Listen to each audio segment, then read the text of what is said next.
이태원 참사 부실 대응 책임을 물어 이상민 행정안전부 장관을 탄핵할 수 있는지 심리해온 헌법재판소가 탄핵 소추안을 기각했습니다. 이 장관은 167일 만에 직무에 복귀했고 이태원 참사 유가족은 강력히 반발했습니다. 여야가 내일 수해복구 지원 방안을 논의하는 TF 첫 회의를 열 예정입니다.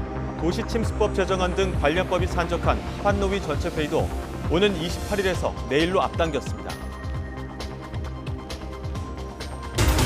다음 달 오염수 방류가 예상되는 가운데 한일 국장급 실무협의가 일본에서 열리고 있습니다.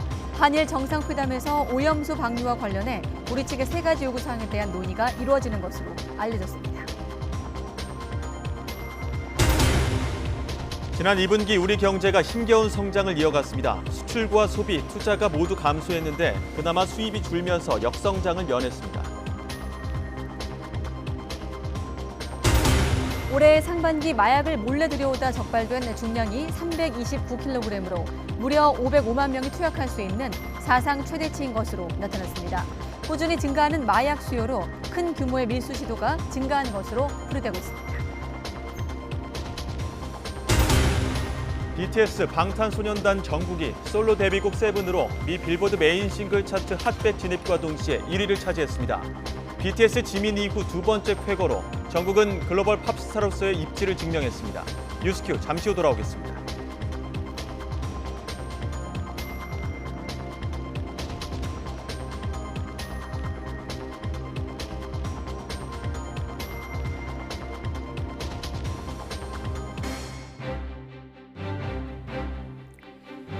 여러분 안녕하십니까? 가장 빠른 종합뉴스 뉴스큐 시작합니다.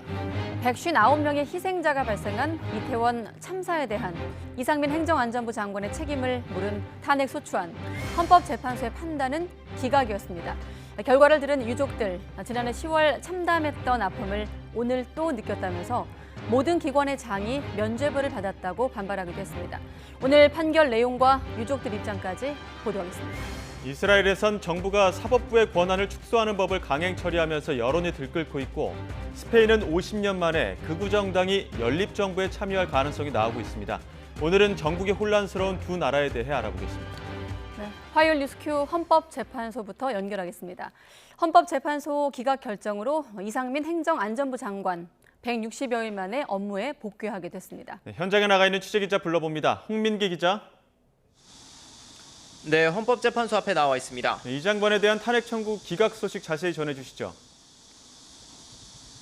네, 헌법재판소는 오늘 재판관 9명 전원일치 의견으로 이상민 행정안전부 장관의 탄핵 심판 청구를 기각했습니다. 앞서 쟁점은 이 장관이 참사 전 재난 예방을 위한 의무를 다했는지, 또 참사 뒤 적절히 대응했는지, 또 장관으로서 국가공무원법상 성실과 품위의지 의무를 지켰는지 등이었는데요. 이 헌재는 이 3가지 쟁점 모두 이 장관이 헌법이나 법률을 위반했다고 보기 어렵다고 판단했습니다. 먼저 참사 전 재난 예방 여부에 대해선 용산구청이나 용산경찰서가 사전에 위험성 등을 보고하지 않은 만큼 이 장관에게 참사 예방을 위한 구체적 조치를 요구하긴 어렵다고 판단했습니다. 또 참사 직후에도 재난 규모가 신속하게 파악되지 않은 만큼 중대본이나 중수본 설치를 쉽게 결정하기엔 어려웠고 이 장관이 중대본 운영보다는 실질적인 초동 대응을 우선으로 판단한 것이 명백하게 불합리하다고 보기도 어렵다고 설명했습니다. 경찰이나 소방 인력을 미리 배치함으로써 해결될 문제는 아니었다는 등 이 장관의 발언에 대해선 헌재는 국민의 오해를 불러일으킬 여지가 있어 부적절한 건 분명하다고 지적했습니다.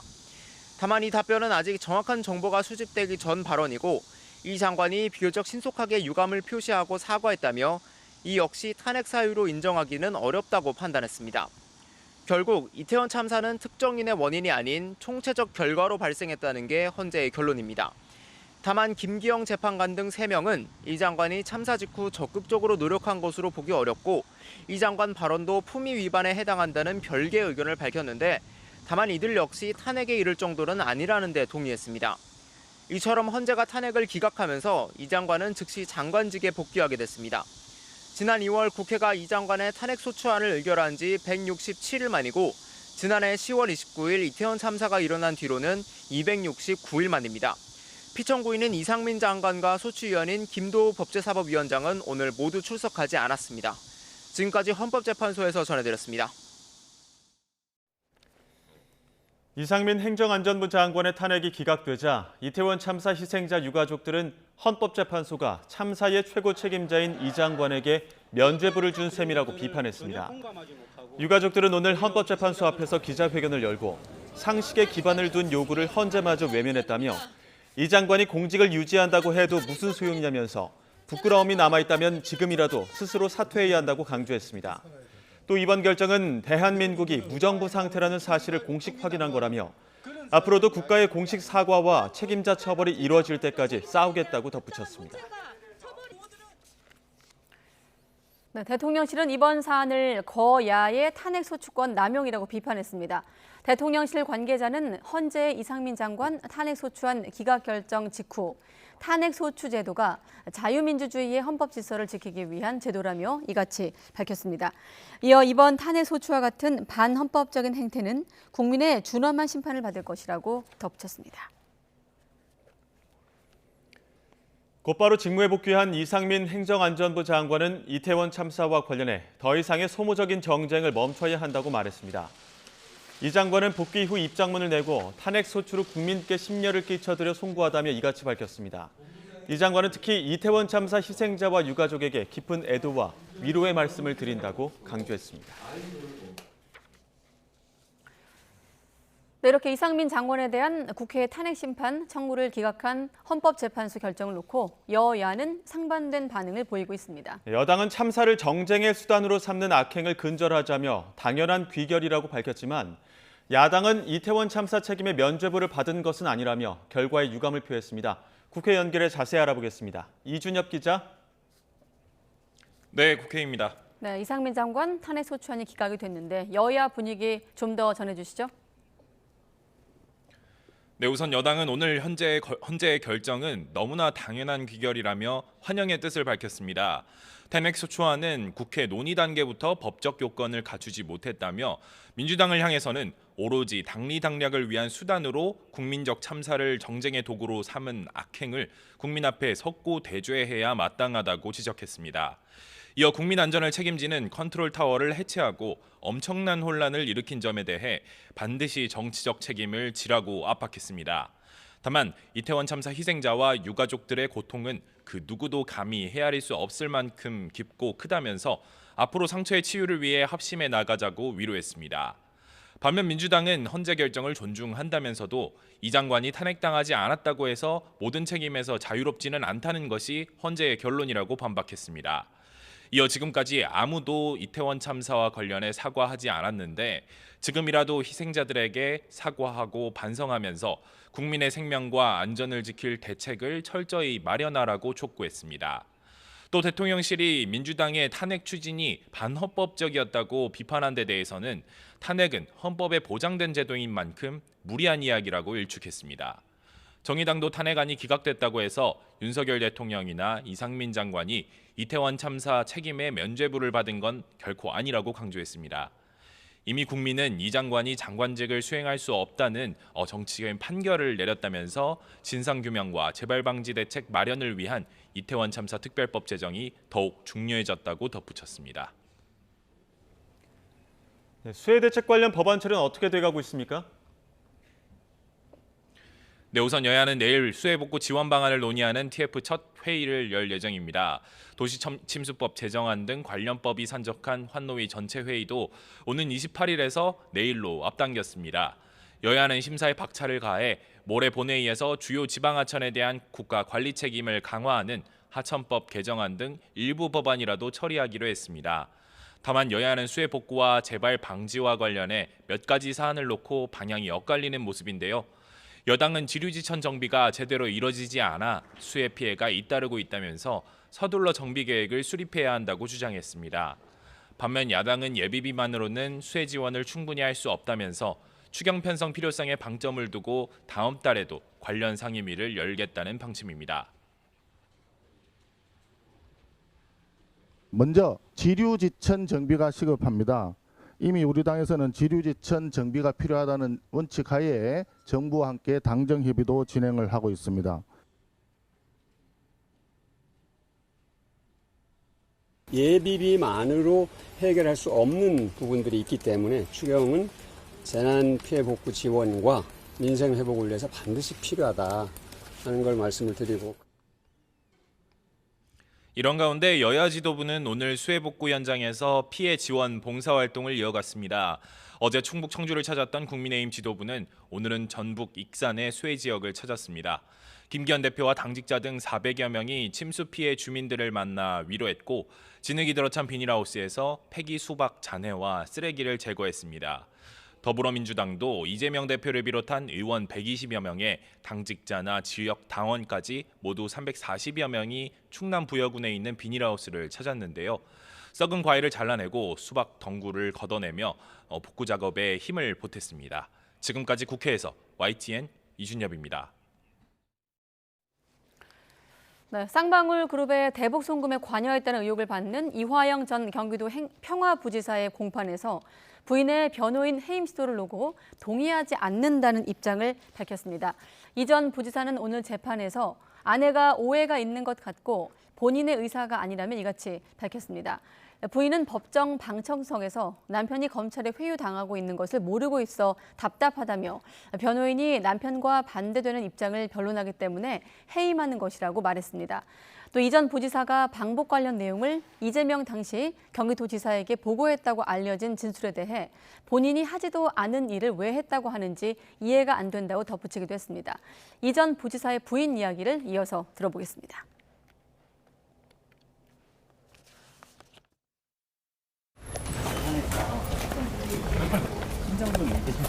아니요, 제가 아까 흥분해서 그랬는데 조금 더 입장 정리를 해볼게요. 저도 지금 정신이 하나도 없어가지고. 그 남편분이랑 입장이 근데 좀 다른 가족이랑 좀 다른 게 왜 그렇다고 좀. 저도 모르겠어요. 왜 저 사람이 저렇게 됐는지 모르겠습니다. 했던 입장은 일단은 그대로이신 건가요, 지금 입장은? 네.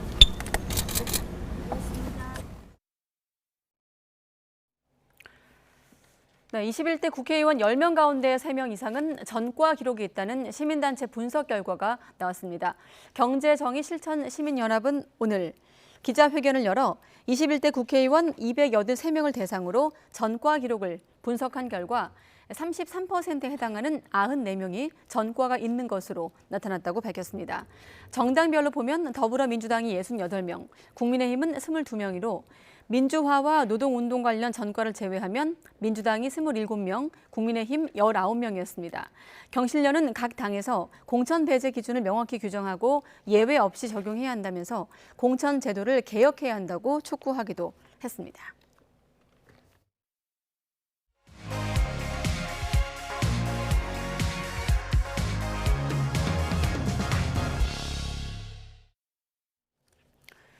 네, 다시 한번 헌법재판소 오늘 판결을 분석해 보겠습니다. 이태원 참사에 제대로 대응하지 못했다는 이유로 탄핵 심판대에 오른 이상민 행안부 장관에 대해서 조금 전 헌재가 재판관 전원 일치 의견으로 기각했습니다. 이상민 장관 즉각 직무에 복귀하는데요. 자세한 내용 김광삼 변호사와 이어가겠습니다. 네, 변호사님, 네, 안녕하십니까? 네, 안녕하세요. 네, 정치권도 그렇고 전문가들 대부분 기각을 예상했습니다만 만장일치는 어떻습니까? 일반적으로 이제 헌법재판 결정에서 물론 만장일치되는 경우 상당히 많죠. 너무 네. 명백한 경우에. 그런데 헌법이나 법률 위반이냐 아니냐, 또 이 위반 자체가 중대하냐 중대하지 않느냐, 이것은 사실 이제 의견이 다를 수 있는 거거든요. 네. 그런데 이번 헌법재판소 결정 자체는 아마 이제 헌법재판관들이 전체적으로 일부의 이제 법률 위반이 있을 수 있지만 네. 중대한 법률 위반이 아니다고 본 거예요. 그래서 전부 다 전원 일치로 해서 기각이 된 거죠. 네, 성실 의무 어겼지만 중대하지 않다. 중대하지 않았다는 말을 좀 더 풀어서 본다면 어떻습니까? 근데 중대한 것이라는 자체는 네. 우리가 이제 어떤 법률 위반을 했을 때 항상 그 경중이 있지 않습니까? 그런데 법을 집행하는 데 있어서 경우에 따라서는 경미하나 이제 위반이 될 수 있는 경우가 있죠. 네. 근데 그런 경우까지 이제 탄핵의 대상이 돼버리면 사실 이제 국정 운영이랄지 어떤 국가의 기강이랄지 이런 부분에 있어서 굉장히 문제가 많이 발생할 수 있어요. 그래서 네. 탄핵 사유는 그 앞에도 이제 중대한이라는 어떻게 보면 전제 요건이 있는 거죠. 그래서 뭐 중대하다, 중대하지 않다. 이것은 뭐 사람마다 판단이 다를 수 있겠지만 네. 일반적인 법적인 것은 이제 전체적인 상황, 종합적인 상황을 이제 고려해서 판단하기 때문에 일단 헌재는 뭐 중대하지 않다 이렇게 보는 거죠. 네, 일단 탄핵 심판 어떤 주요 쟁점인데 법안은 잠시 뒤에 여쭤보기로 하고 사회적 참사에 대한 책임을 묻기도 했고 또 국무위원으로서 최초의 탄핵 심판이었기 때문에 관심이 높았습니다. 네. 일반적으로 이제 탄핵 심판은 이제 180일 이내에 이제 결정을 내리게 돼 있죠. 이제 그렇지만 이전에 박근혜 전 대통령 같은 경우에는 이제 굉장히 163일인가요? 이제 그 정도밖에 되지 않았어요. 그래서 이제 노무현 대통령 때도 한 63일인가요? 기간이 비교적 짧았죠. 이렇게 이제 중대한 사안인 경우에는 사실은 굉장히 국가적인 영향이 많이 있지 않습니까? 그래서 되도록이면 빨리 공판 준비 절차를 진행을 하죠. 그래서 이번에도 준비기를 한 이틀 2번 정도 했고요. 네 번에 걸쳐서 이제 공개 변론을 했어요. 그래서 대부분 이제 선고할 때는요 매월 마지막 주 목요일 날 헌법재판소에서 선고를 하는데 이번에 이제 특별하게 이제 특별기를 잡아가지고 한 것은 그만큼 이제 국가의 어떤 중대한 사안이기 때문에 이제 빨리 결정해 주는 것이 이제 국민을 위해서도 또 국가를 위해서도 굉장히 신속하게 판단을 해야 한다 이렇게 본 것으로 보입니다. 네, 오늘 판단은 이태원 참사 269일 만에 또 탄핵 소추 167일 만에 결론이 나왔는데 아까 노무현 전 대통령 때 얘기 또 박근혜 전 대통령 얘기하셨는데 노무현 전 대통령 같은 경우는 63일이 걸렸고 박근혜 전 대통령 91일이 걸렸습니다. 네. 자, 167일이 걸렸다는 건 또 어떤 의미일까요? 뭐 많으면 많다고 하고 시간이 많이 걸리면 걸렸다고 볼 수도 있고 아니면 짧으면 짧다고 볼 수가 있어요. 그런데 사실은 이제 소추는 이제 법사위원장이 소추위원 되는 거 아닙니까? 그런데 이건 사실 이제 상당히 이제 정치적 부분이 강해요. 물론 이제 헌법재판소에서 판단의 대상이 되는 것들이 이제 정치적 판단인 것들이 이제 대부분이거든요. 법적인 판단 당연히 이제 법원에서 하기 때문에 그래서 아마 이제 헌법재판소에서도 굉장히 이제 신속하게 진행을 하겠다는 취지고 더군다나 지금 전원 일치 결정이지 않습니까? 그렇기 때문에 이견이 있었으면 뭔가 조율하고 그런 절차가 필요했는데 거의 이견이 없기 때문에 신속하게 결정을 내릴 수 있지 않았을까 봅니다. 또 한 가지 소추위원 측이 이제 김도 국회 법제사법위원장이고 피청구인 측이 이상민 장관인데 모두 법정에 나오지 않았습니다. 무방한 건가요? 그렇죠. 이제 헌법재판소는 또 반드시 나올 필요가 없고요. 특히 이제 선고기일에는 나오지 않죠. 그리고 실제로 이제 공개 변론기일 때도 나올 필요가 없고 대리인이 나올 수 있는 거거든요. 그래서 이상민 장관 같은 경우는 대리인 이제 변호사가 나와서 공개 변론에 응할 수 있고 마찬가지로 뭐 소추위원인 법사위원장인 김도부 의원도 마찬가지로 이제 어떻게 보면 김도부 위원장이 소추위원이면서 사실은 국민의힘 소속 아닙니까? 그런데 사실은 여당의 장관에 대해서 소추위원 한다는 역할 자체가 사실은 굉장히 어중간해요. 그러다 보니까 아마 대리인들이 나와서 공개 변론에 임하고 아마 관련된 뭐 서면 같은 것도 대부분이 다 대리인 통해서 제출하고 그렇게 된 거죠. 이상민 장관 판결 직후 결과 나온 직후에 소모적인 정쟁을 좀 자제해다, 이제는 멈춰야 된다 이런 입장을 덧붙이기도 했습니다. 자, 지난 2월 8일 국회에서 이렇게 야당 주도로 소추안이 가결된 이후 직무가 정지된 상황이었는데 오늘 결과가 나왔으니까 바로 직무에 복귀 가능한 겁니까? 그렇죠. 바로 직무 복귀가 가능하고 이제 파면 결정이 됐으면 당연히 이제 파면이 될 거예요. 그래서 여기까지 뭐 수혜도 있었고요. 그다음에 행안부 장관의 어떤 직위 또 역할 자체가 어떻게 보면 국가 운영에 있어서 굉장히 중요한 부분이거든요.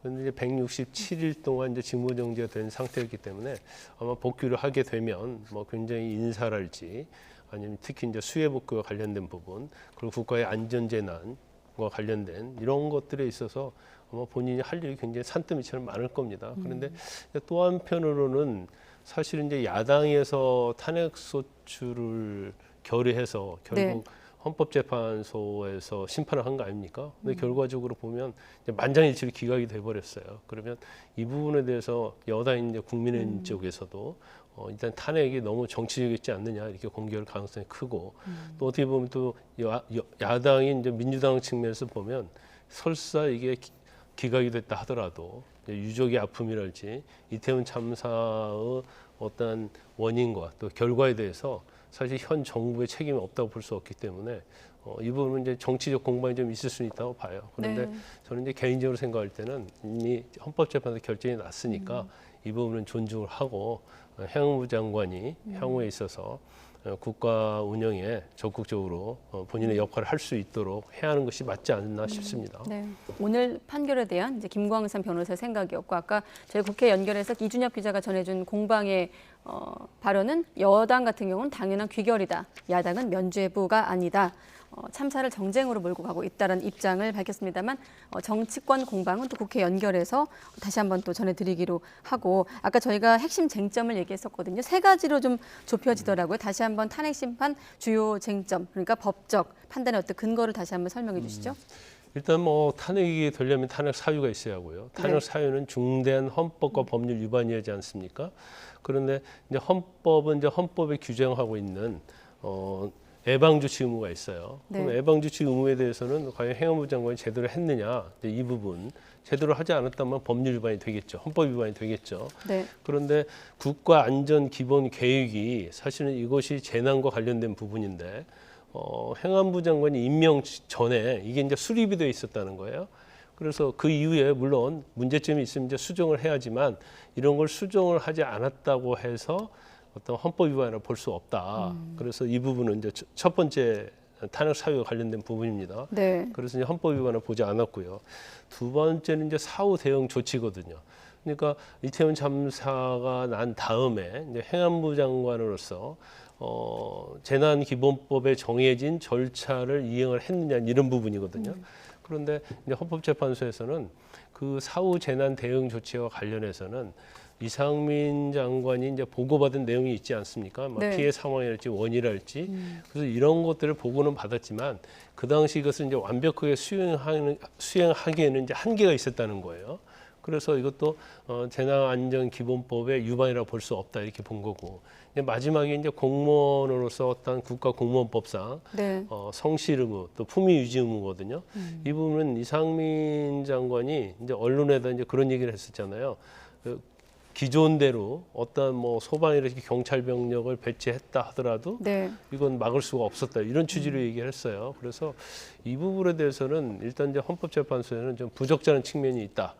하지만 이상민 장관이 이걸 의도적으로 왜곡하려고 어떤 원인이랄지 경과에 대해서 왜곡하려고 하는 것이 아니었기 때문에 네. 이것도 역시 국가공무원법상 뭐 위반이라고 볼 수 없다 이렇게 판단한 거죠. 네, 중대한 법 위반 여부가 쟁점이었고 사실 그동안 4차례 정도 공개 변론을 열어서 국회 측과 또 이상민 장관 측이 맞섰습니다. 이상민 장관 측은 중대한 법 위반이 없어서 파면은 부당하다. 국회는 장관으로서 의무를 외면했다. 이런 입장이 팽팽하게 맞서왔지만 오늘 헌재의 판단은 기각으로 나왔습니다. 아까 잠깐 별개 의견 말씀하셨는데 일부 재판관 같은 경우는 물론 이전 결과, 기각이란 결과는 전원일치, 만장일치였습니다만 별개 의견도 있었거든요. 어떻습니까? 근데 그런 부분이에요. 아까 국가공무원법상 성실, 품위유지와 관련해서 이상민 장관의 발언 자체가 굉장히 부적절한 건 맞다는 거예요. 네.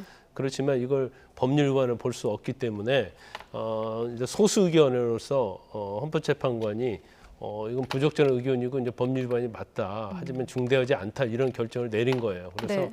일단은 뭐 전체적으로 보면 중대한 헌법이나 법률 위반은 아니지만 이상민 장관의 그 언행은 좀 부적절했다 이렇게 보는 거예요. 근데 부적절한 정도가 네. 정말 이게 엄청나게 중대한 거냐 중대하지 않는 거냐 그리고 공무원법을 위반했다고 볼 수 있느냐 없느냐 이런 부분에 대해 있어서는 뭐 다수 의견은 그렇다고 볼 수 없다고 본 거고 네. 소수 의견은 부적절한 것은 맞다.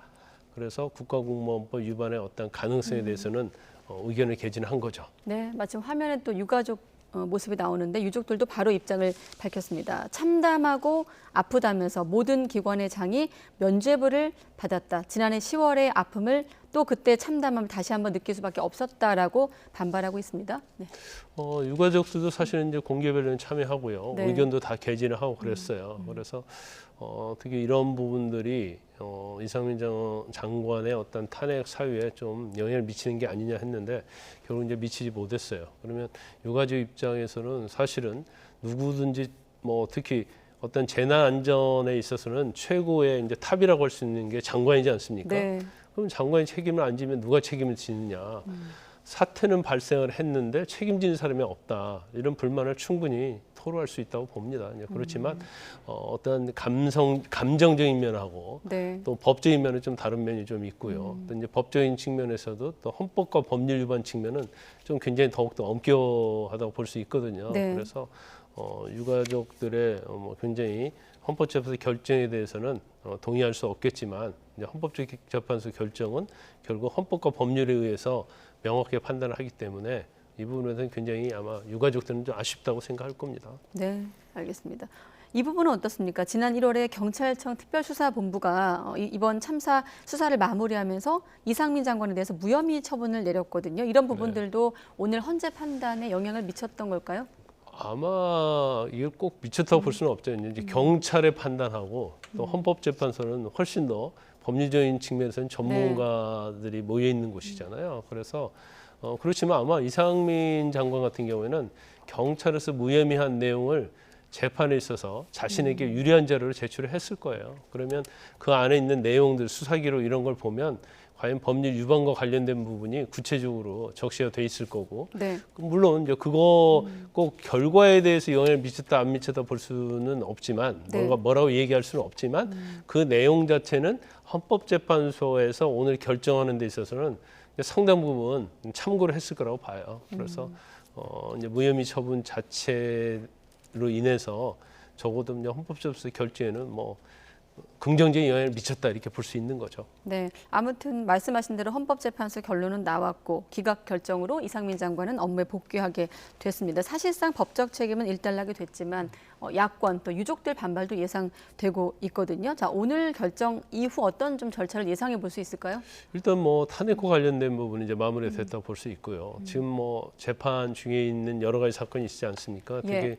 용산구청장, 이제 직접적 관할을 했던 용산구청장이랄지 또 그 당시에 이제 담당했던 용산경찰서장이랄지 관련된 경찰 간부들이 지금 재판을 받고 있거든요. 그래서 네.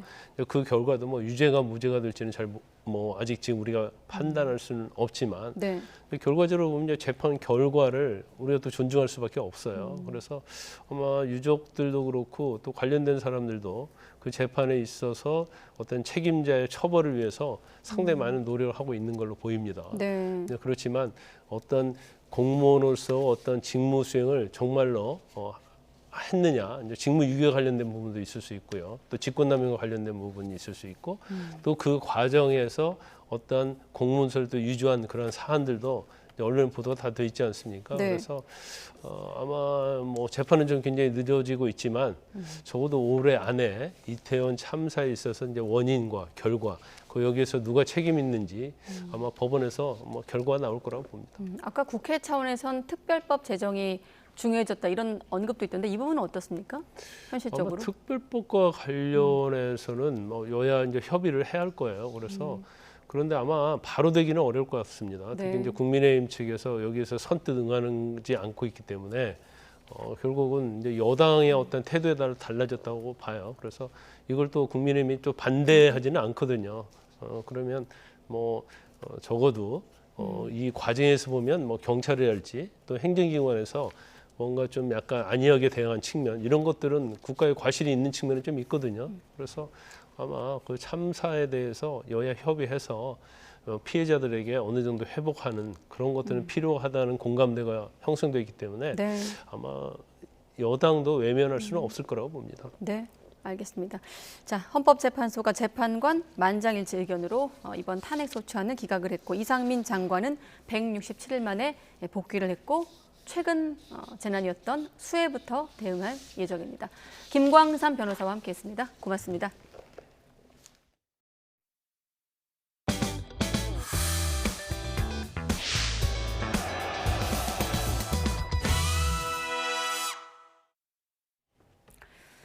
우리나라 경제가 2분기에도 힘겨운 성장을 이어갔습니다. 수입이 줄어든 영향이 컸을 뿐 소비와 투자, 수출은 모두 부진해 겨우 불황형 흑자를 만들었습니다. 김지선 기자의 보도입니다. 지난 2분기 우리나라 경제 성장률이 0.6%를 기록했습니다. 지난 1분기 역성장에서 벗어난 데 이어 2분기 연속 플러스 성장한 겁니다. 지난해 대비 상반기 경제 성장률은 0.9%로 한국은행 전망치 0.8%를 웃돌았습니다. 하지만 내용을 보면 마냥 웃을 순 없습니다. 소비와 투자 등 내수 성적이 모두 뒷걸음친 겁니다. 1분기 성장을 주도했던 민간 소비는 도로 위축됐고 정부 소비도 코로나 방역 관련 지출이 줄며 감소했습니다. 대부분 성장률을 끌어내린 가운데 그나마 순수출 덕분에 힘겨운 성장을 이어간 겁니다. 하지만 이 역시 원유와 천연가스 재고가 많아 수입이 크게 줄었기 때문일 뿐 정작 수출은 1.8% 감소했습니다. 그러니까 소비와 투자 등 내수 부분은 규모가 줄었지만 순수출의 규모는 더 내수 감소폭보다 컸기 때문에 성장률이 플러스로 나온 것입니다. 한국은행은 자동차, 반도체 수출과 제조업 생산이 증가했다며 그동안 부진이 조금씩 완화하고 있다고 평가했습니다. 소비도 2분기에는 일시적인 요인으로 주춤한 만큼 3분기에는 완만한 회복세를 보일 거로 내다봤습니다. YTN 김지선입니다. 낙농가와 유업체들이 올해 우유의 원유 가격을 논의했지만 또다시 결론을 내지 못했습니다. 낙농진흥회 소위원회는 원유값 인상분을 놓고 협상을 벌였지만 의견차를 좁히지 못하고 모레인 오는 27일 다시 논의하기로 했습니다. 낙농진흥회 소위원회는 올해 리터당 69원에서 104원 범위에서 원유값 인상폭을 정하기로 하고 지난달 9일 이후 10차례에 걸쳐 논의를 이어왔습니다. 올해 상반기 전국 땅값 상승폭이 반기 기준으로 12년 6개월 만에 가장 낮았습니다. 국토교통부가 발표한 자료에 따르면 상반기 전국 지가는 0.06% 상승한 것으로 집계됐습니다. 이는 2010년 하반기 이후 12년 6개월 만에 가장 낮은 수준입니다. 서울 땅값은 지난해 하반기에는 0.75% 올랐지만 올해 상반기에는 0.01% 하락했습니다. 서울 땅값이 반기 기준으로 하락 전환한 것은 2012년 하반기 이후 10년 6개월 만에 처음입니다. 지난 10년간 전국 아파트 평균 분양가가 2배 가까이 오른 것으로 나타났습니다. 부동산 정보업체 부동산 R114에 따르면 전국 아파트의 3.3제곱미터당 평균 분양가는 지난 11일 기준 1,755만 원으로 2014년 938만 원과 비교해 10년 새 1.87배 올랐습니다. 올해는 특히 작년보다 232만 원 오르며 큰 상승폭을 나타냈습니다. 이는 각종 공사 자재비와 인건비가 오른 영향입니다. 여름 휴가철을 맞아 인천공항은 다음 달 첫 일요일인 6일이 가장 붐빌 것으로 보입니다. 출국 기준으로 보면 다음 달 13일, 도착 기준으로는 6일 이용객이 가장 많을 것으로 예상됩니다. 이동우 기자입니다. 코로나19가 한창일 때 한산하던 공항 출국장은 날씨가 좋았던 지난 5월부터 붐비기 시작했습니다. 짐을 붙이기 위한 줄도 길게 늘어섰습니다. 한 7년 만에 저희 오는 것 같고요. 이렇게 또 코로나가 풀려서 가족과 같이 올 수 있어서 너무 행복하고 감사하고. 사실상 코로나에서 회복된 첫 여름 휴가철을 맞아 인천공항은 여행객들로 발 디딜 틈이 없을 정도에 이르고 있습니다. 인천공항공사는 다음 달 15일까지 3주 동안 인천공항 이용객이 391만여 명, 하루 평균 17만 8천여 명에 이를 것으로 전망했습니다.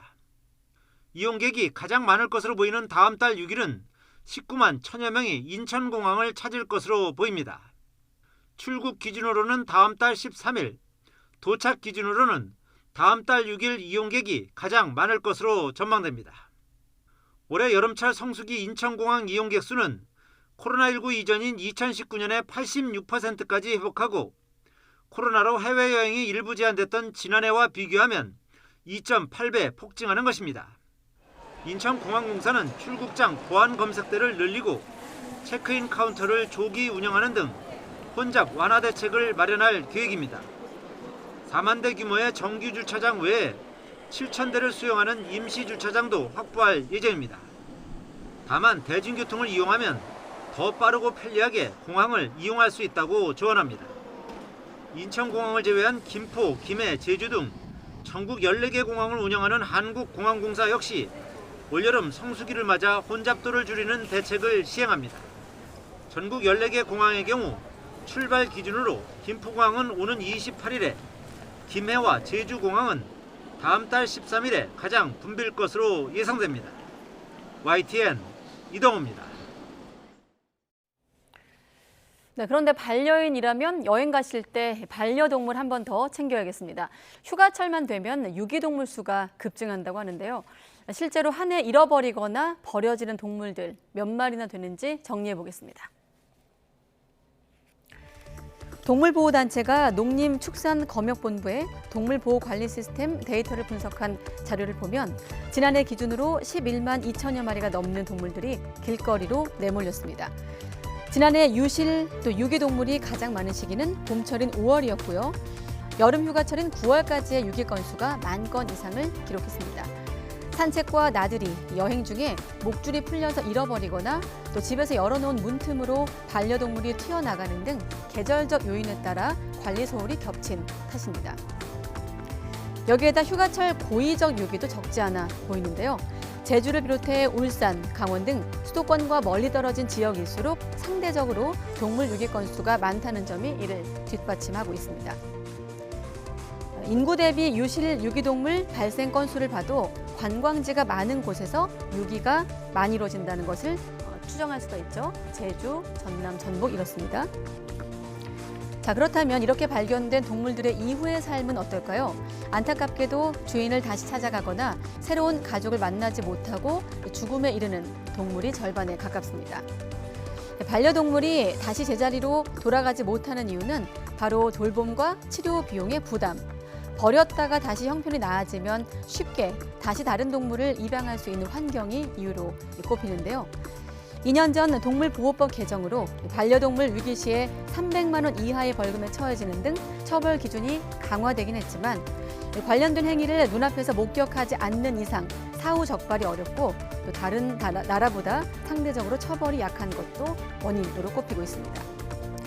관련 지자체들도 고민이 많지만 우선은 예방에 방점을 찍고 있습니다. 휴가철 반려동물 유실과 유기를 막기 위한 캠페인을 진행하거나 또 반려견 돌봄 쉼터, 24시간 응급치료센터를 운영하고 있습니다. 반려인구 1,500만 시대, 공동체 속에서 반려동물을 키우려는 수요는 늘고 있지만 존재감과는 반대로 유기동물의 수가 줄지 않고 있는 것이 현실인데요. 주인을 잃은 동물이 집으로 돌아갈 가능성은 거의 없다고 합니다. 반려동물은 물건이 아니라 가족이란 반려인의 책임 있는 인식, 또 제도적 장치 보완이 병행돼야 할 것으로 보입니다. 최근 서희초등학교 교사의 사망과 관련해 현직 교사 10명 중 9명은 분노를 느낀 것으로 나타났습니다. 전국교직원 노동조합은 지난 22일과 23일 전국 유치원과 초중고교 교사 14,500여 명을 대상으로 설문한 결과 87.5%가 이같이 응답했다고 밝혔습니다.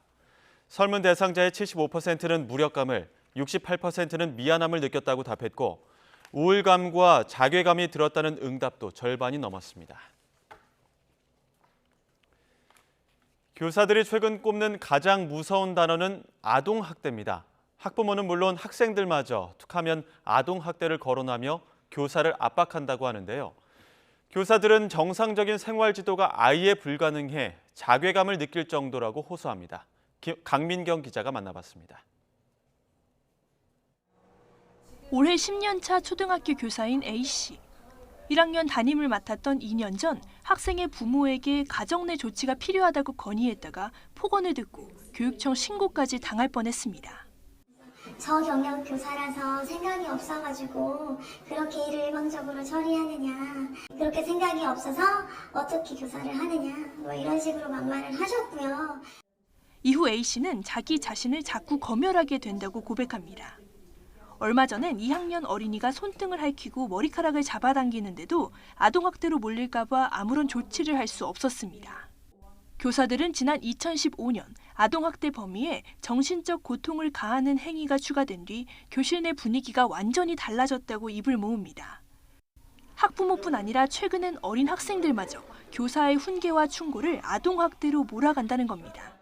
자리에 앉으라고 조금 더 강한 목소리로 이야기를 했더니 한쪽에 있던 남자애들이 선생님 요즘 아동학대로 선생님들 많이 고소당하시던데 선생님 저희도 교육청에 신고를 할까요? 이렇게 이야기를 하면서 희죽거리더라고요. 실제로 최근 5년 동안 교사가 아동학대 혐의로 고소되거나 고발돼 수사받은 사례는 1,252건. 그런데 절반이 넘는 676건이 무혐의 종결이나 불기소 처분을 받았습니다. 전체 아동학대 신고에서 불기소율이 14.9%인 점을 고려하면 교사를 상대로 고소고발이 무분별하게 남발된다고 볼 수 있는 셈입니다. 그 결과 교사들은 아이들을 사랑하고 가르치는 게 좋아서 잡은 교편을 이제 내려놓고 싶다고 말합니다. 제가 가르쳐준 내용을 다시 되뇌어줄 때 내가 교사하기 정말 잘했구나 행복감을 느낍니다. 네, 그럼에도 불구하고 제가 여기서 머무를 수 있는 시간이 얼마 남지 않았구나 이런 걸 느끼곤 합니다. 정치권에서는 교사의 생활 지도를 아동학대로 보지 않는 법률 개정안이 주목받고 학생 인권 조례를 없애야 한다는 목소리에도 힘이 실리고 있습니다. 그러나 교권과 학생 인권은 서로 배치되는 가치가 아닌 만큼 어떻게 해야 둘을 함께 신장시킬 수 있을지 논의할 때입니다. 학생 인권 조례에서 일부 사항을 폐기시켜달라는 이야기가 아니고요. 교권도 존중해달라고 말씀을 드리는 거예요. YTN 강민경입니다. 이렇게 최근 교권 문제가 국내에서 큰 화두가 된 가운데 미국에서는 SNS가 학생들을 망치고 있다며 틱톡과 페이스북, 유튜브, 스냅챗 운영업체들을 대상으로 집단 소송이 제기됐습니다. 미국 전역의 200여 개 교육청은 학생들의 소셜미디어 중독으로 교실 질서가 무너지고 학생들에게 우울증과 불안감 등 정신적 피해를 준다고 주장했습니다. 대표적인 부작용이 SNS에서 유행하는 각종 챌린지인데요. 학교 기물을 훔치거나 파손하는 동영상과 함께 악마의 도둑질이라는 해시태그를 달기도 하고 교사에게 폭력을 가하는 동영상을 찍어 올리는 선생님 때리기 챌린지를 하는 학생도 있습니다.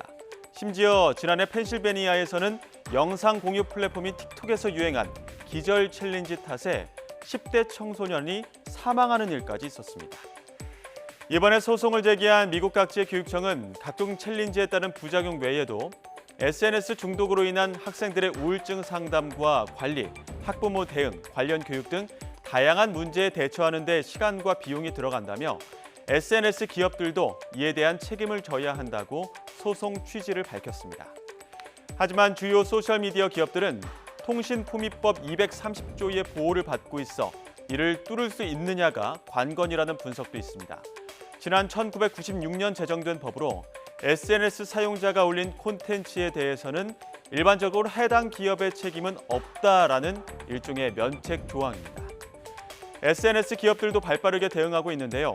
구글, 메타 등은 청소년 보호를 위해 지원책을 모색하겠다고 밝혔고 틱톡도 사용 제한 정책을 만들어 청소년들을 보호할 것이라며 적극 대응했습니다. 그런데 청소년들의 SNS 중독으로 인한 교육계와 소셜미디어 업체 간의 갈등은 미국만의 문제라고 치부할 수 없는 상황입니다. 이미 우리나라도 청소년들의 SNS 중독 문제는 심화하고 있는 추세입니다.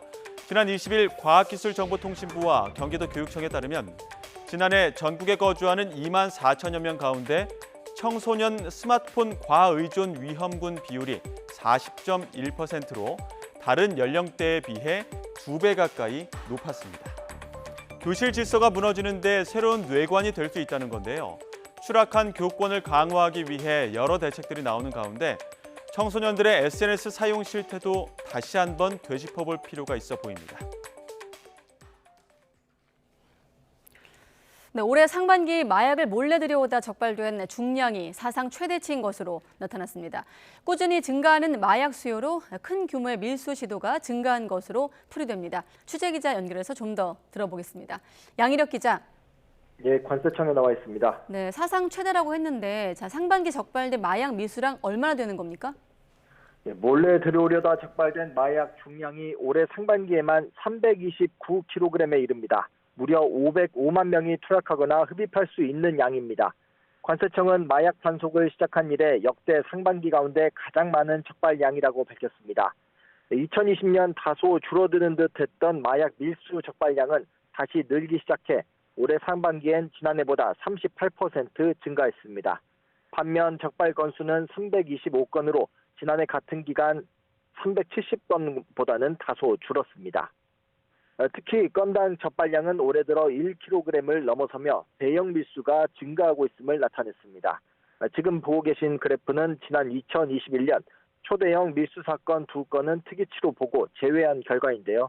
이 같은 대형화에 대해 관세청은 국내 마약 가격이 해외에 비해 높게 형성돼 있고 마약 수요도 지속해서 증가하기 때문이라고 판단했습니다. 네, 그래프의 방향이 정말 이런 식인데 이렇게 마약 밀수 적발량이 늘어난 것도 큰 문제이긴 하지만 또 밀수 경로, 종류에서도 눈에 띄는 점이 있다고요? 네, 이것도 그래픽을 통해서 한번 보시면 알 수 있는데요. 여행자를 통한 마약 밀수 증가세가 뚜렷합니다. 2021년 8%에 불과했던 비중이 올해 상반기에는 25%까지 늘어난 것을 알 수 있습니다. 반면 국제 우편이나 특송 화물을 통한 비대면 방식은 눈에 띄게 줄고 있습니다. 관세청은 코로나를 계기로 비대면 방식에 집중됐던 마약 밀수 경로가 코로나 이전으로 회귀하는 양상을 보인다고 판단했습니다. 종류별로 살펴보면요. 필로폰 같은 주요 마약류 외에 실험용 마약으로 불리는 MDMA, 일명 엑스터시나 케타민, 외국인 노동자의 수요가 많은 야바 등도 증가 추세에 있는 것으로 나타났습니다. 이들 마약은 주로 알약 형태로 이루어져 있습니다.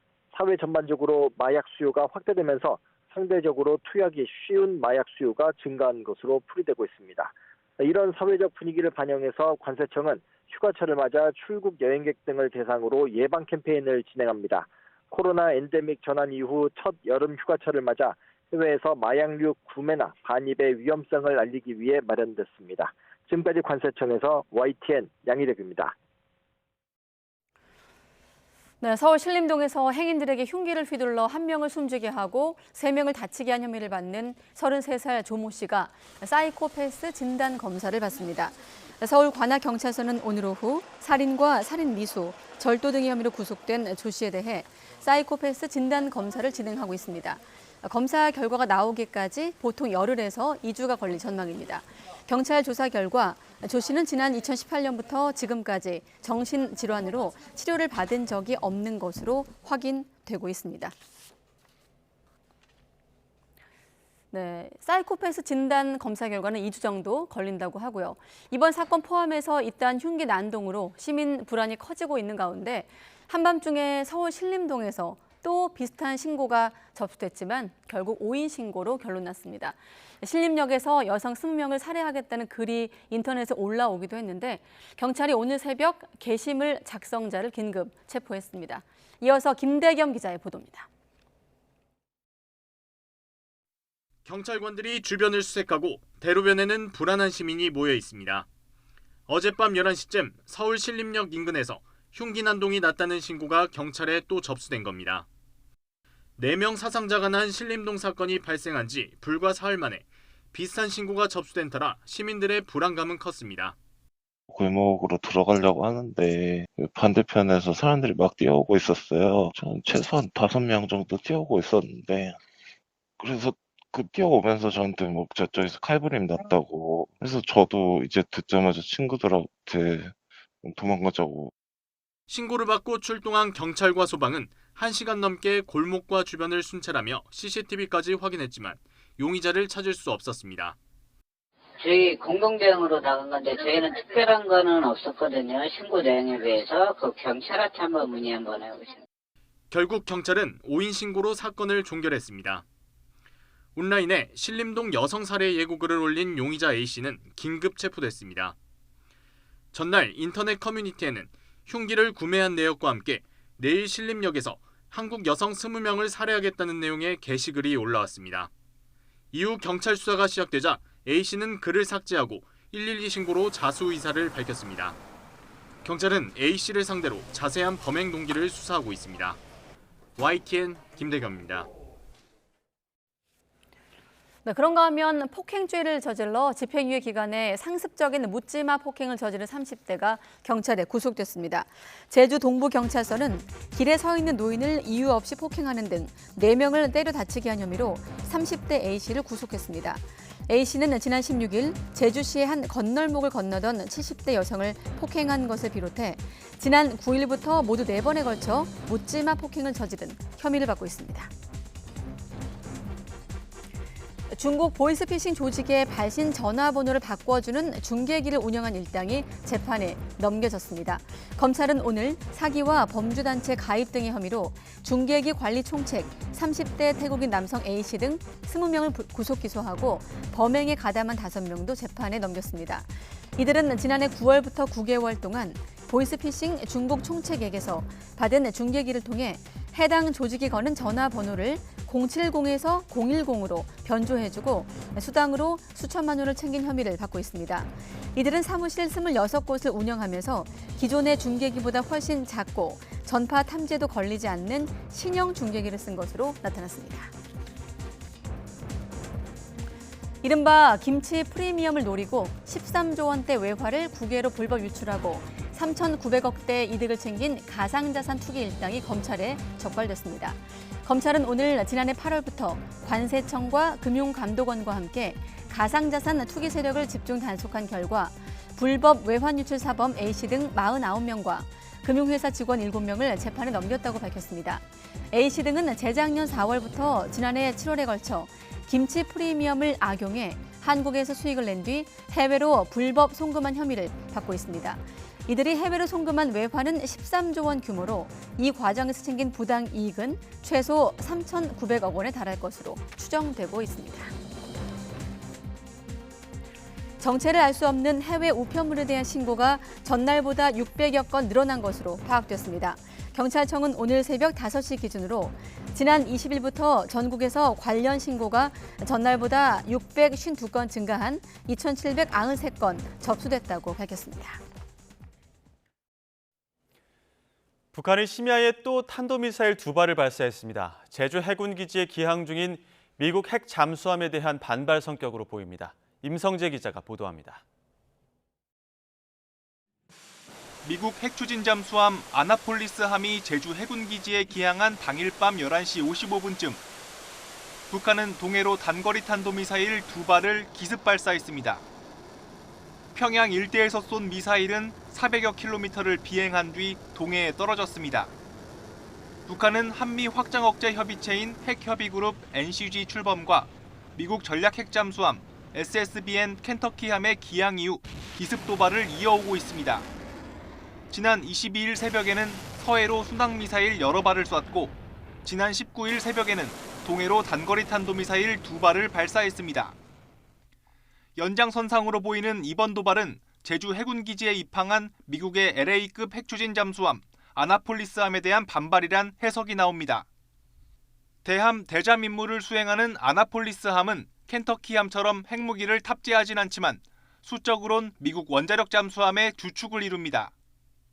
그만큼 전략자산이 전개할 때마다 북한은 가만히 있지 않고 그에 따른 군사적 대응을 하겠다는 의도로 풀이됩니다. 결국 한반도의 군사적 긴장도를 북한이 주도해서 끌고 나갔다는 뜻으로도 해석될 수가 있을 것 같아요. 군은 북한의 추가 도발에 대비해 한미 공조 아래 관련 동향을 추적, 감시하고 있습니다. 또 북한의 탄도미사일 발사는 유엔 안보리 결의를 위반한 것이라며 강력히 규탄했습니다. 북한은 6.25 전쟁 정전협정 체결일을 앞두고 내부 결속을 다지기 위해 연쇄 도발을 이어갈 것이란 전망도 나오고 있습니다. YTN 임성재입니다. 북한이 주한미군 월북과 관련한 연락에 아무런 응답을 하지 않고 있다고 미국 정부가 밝혔습니다. 미국은 북한의 심야 단거리 탄도미사일 발사를 규탄하며 대화 복귀를 촉구했습니다. 김태현 기자입니다. 매슈 밀러 미 국무부 대변인은 월북한 킹 이등병과 관련해 북한과 실질적인 소통을 하지 못했다며 킹의 소재와 안전 여부에 대한 연락에 어떤 응답도 없었다고 말했습니다. We have made outreach to North Korea to let them know that we wanted to ascertain the whereabouts of Private Keane. We wanted information about his safety, but we have not received any response from them at all. 유엔군 사령부가 소통 라인을 통해 북한군과 대화를 시작했다는 외신 보도는 유엔군 사령부의 발표를 잘못 해석했을 가능성을 제기했습니다. 이어 월북 직후인 지난주 이후 북한과 새로운 연락은 없었다고 거듭 밝혔습니다. We have a number of channels through which we're able to send messages to them. We've delivered the messages to North Korea, but we have as yet not received a response. 미 백악관 대변인도 백악관과 국방부, 국무부, 유엔이 킹 이등병의 소재와 신변에 대한 사실을 파악하기 위해 협력하고 있지만 현재 공유할 것이 아무것도 없다고 말했습니다. 백악관은 북한의 탄도미사일 발사를 규탄하면서 북한에 대한 외교적 접근에 전념하고 있다며 대화를 촉구했습니다. We certainly condemn the DPRK's ballistic missile launches. These launches are in violation of multiple United Nations Security Council resolutions and pose a threat to the DPRK's neighbors and the international community. 미군 인도태평양 사령부도 성명을 통해 북한의 미사일 발사를 인지하고 있으며 동맹 및 파트너들과 긴밀히 협의하고 있다고 밝혔습니다. YTN 김태현입니다. 북한이 전승절이라고 주장하는 6.25 전쟁 정전협정 체결일 70주년 기념 행사에 중국 대표단을 초청한 사실을 대내외에 공식 알렸습니다. 코로나19 이후 첫 외빈 초청인데 완전한 국경 개방 조치로 이어질지 관심입니다. 조수연 기자가 보도합니다. 북한의 이른바 전승절 70주년 행사에 초대된 지역 참가자들이 평양에 속속 도착합니다. 북한 노동신문은 전쟁 노병 등 참가자들이 집결하고 있다며 평양에서 성대한 경축 행사가 열릴 거라고 예고했습니다. 그러면서 기념 행사에 중국 당 정부 대표단을 초청한 사실을 알렸습니다. 조선중앙통신을 통해 외부에 발표한 데 이어 주민들이 보는 신문에도 신속히 공개한 겁니다. 북한이 2020년 1월 코로나19로 국경을 폐쇄한 이후 외빈을 초청한 건 이번이 처음입니다. 전승절 70주년을 계기로 북중 고위급 교류를 재개하려는 신호와 함께 국경 개방 가능성을 시사한 것으로 보입니다. 미중 갈등으로 인한 정세 변화 속에 사회주의 연대 강화 과시와 함께 중국 고위급의 북한 방문으로 북중 국경 개방 등 단계적 조치가 뒤따를 것으로 관측이 됩니다. 북한에 초청된 중국 대표단은 공산당 중앙위원회 정치국 위원이자 전국인민대표대회 상무위원회 부위원장 리홍중을 단장으로 하고 있습니다. 2013년 북한의 전승절 60주년 행사에는 중국 국가부주석이 참석한 바 있습니다.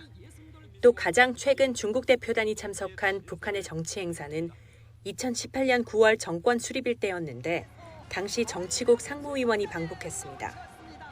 이번에는 부위원장급이 초청돼 격이 낮아진 것 아니냐는 관측 속에 정부는 이를 평가하기는 어렵다며 앞으로 북중 관계 동향을 계속 지켜볼 것이라고 밝혔습니다.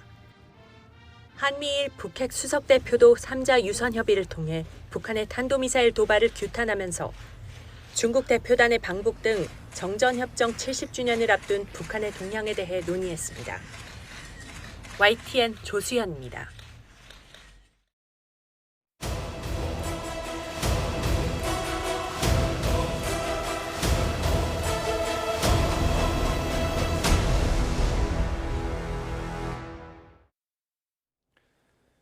모레인 7월 27일은 6.25 전쟁 정전협정이 체결된 지 70주년이 되는 날입니다.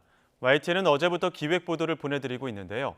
이번엔 70년 넘게 가족과 생이별한 이산가족 문제와 점점 잊혀져가는 국군포로 납북자 문제를 짚어봤습니다. 최두희 기자입니다. 일사후퇴 직전인 1950년 12월 고향인 함경남도를 떠나 혈혈단신으로 월남한 윤경윤 할아버지. 어머니와 여동생만 남겨두고 떠난 세월이 70년을 넘길 줄 미처 몰랐습니다. 20일 내지 한 보름 정도로 생각한 것이가 73년이 되네. 참 기가 막힌 거죠. 사진 한 장 챙길 겨를도 없이 생이별해야만 했지만 아득한 세월 속에서도 가족들 얼굴만큼은 여전히 눈에 선합니다. 마지막 소원이 있다면 북녘 땅 어딘가에 살아있을지 모르는 여동생을 꼭 한번 만나는 겁니다. 그 전에 한번 보고 죽었으면 그 어원이 없는 거야. 그러니까 죽는 날 숨이 끊어지는 날까지 그 나보다가 10살 아래 동생을 눈이 훤해요. 지금도. 전체 이산 가족 13만여 명 가운데 생존자는 4만여 명. 이 가운데 70세 이상 고령자가 85%를 넘는 만큼 대면 상봉이 가능한 시간도 이제 얼마 남지 않았습니다. 국군 포로 자녀인 손명화 국군 포로 가족회 대표. 괴뢰군 포로라는 꼬리표를 단 아버지는 북한에서 고된 작업에 동원됐고 자녀들까지 연좌제로 손가락질을 받았습니다. 너 아버지야 계래구이라며 남조선 계래구이라며 이런 말을 고등학교 2학년에서 들었죠. 그때. 목숨을 걸고 2005년 아버지의 고향 한국 땅을 밟았지만 맞닥뜨린 건 정부와 남쪽 사회의 무관심이었습니다. 그렇다 보니 지난 2월엔 조 바이든 미국 대통령에게 공개 서한을 보내 국군 포로 문제에 대한 관심을 호소하기까지 했습니다. 살아서 왔던 죽어서 왔던 오지 못했던 국군 포로라고 인정할 경우 돈보다 명예는 져야 되지 않냐. 최소 5만 명 이상으로 추산되는 미송한 국군 포로 대부분 숨진 것으로 추정되는 가운데 잊혀져가는 영웅들을 귀환시킬 시간 역시 촉박합니다. 납북자 문제도 마찬가지입니다. 전시 납북자만 10만여 명, 전후 납치 실종자는 500여 명 정도로 추산되는 가운데 야속한 세월만 속절없이 흘러가면서 가족들의 응어리는 더 커져만 가고 있습니다. YTN 최두입니다. 국방부는 미국 하와이에 안치 중인 6.25 전쟁 국군 전사자 7명의 유해가 73년 만에 내일 고국으로 돌아온다고 밝혔습니다. 유해 7구 가운데 3구는 북한에서 발굴된 뒤 미국이 전달받은 유해고 한 구는 미국이 한국에서 자체적으로 발굴했으며 나머지 3구는 미 태평양 국립묘지에 안장돼 있던 6.25 전쟁 전사자 무명용사 묘역을 재개장해 확인한 유해입니다.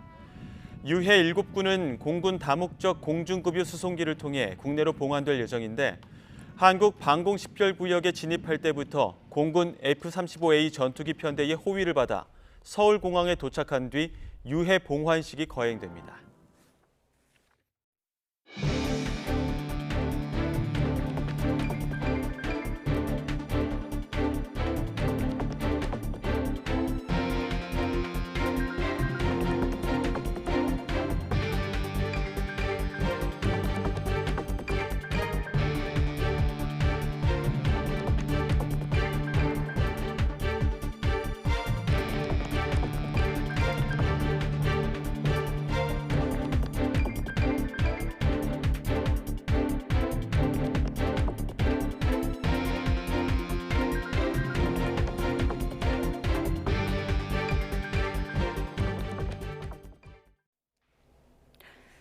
네, YTN 뉴스큐 이어가겠습니다. 학원에 문제를 만들어 판 고등학교 현직 교사들이 국세청에 무더기 적발됐다는 소식입니다. 내신 시험의 공정성이 의심되는 대목인데 교육부는 앞으로 교사가 학원에 문제를 파는 일을 엄격하게 금지하기로 했습니다.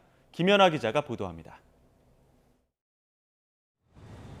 국세청이 대형 입시학원에다 문제를 만들어 판 고등학교 교사들을 대거 확인했습니다. 모두 130명이 넘는 것으로 전해졌는데 최소 수천만 원에서 10억 가까이 받은 교사도 있는 것으로 알려졌습니다. 중간고사와 기말고사 문제를 내면서 학원에도 문제를 판 건데 학교 시험의 공정성이 의심되는 대목입니다. 그 교사들은 학생들의 공교육에 대한 믿음을 저버리고 학원에 다니는 소수 학생만을 위한 특급 과외 강사로 자리매김한 것과 다를 바 없습니다. 정부가 할 수 있는 최대한의 법적 조치에 나설 것임을 밝혀드립니다.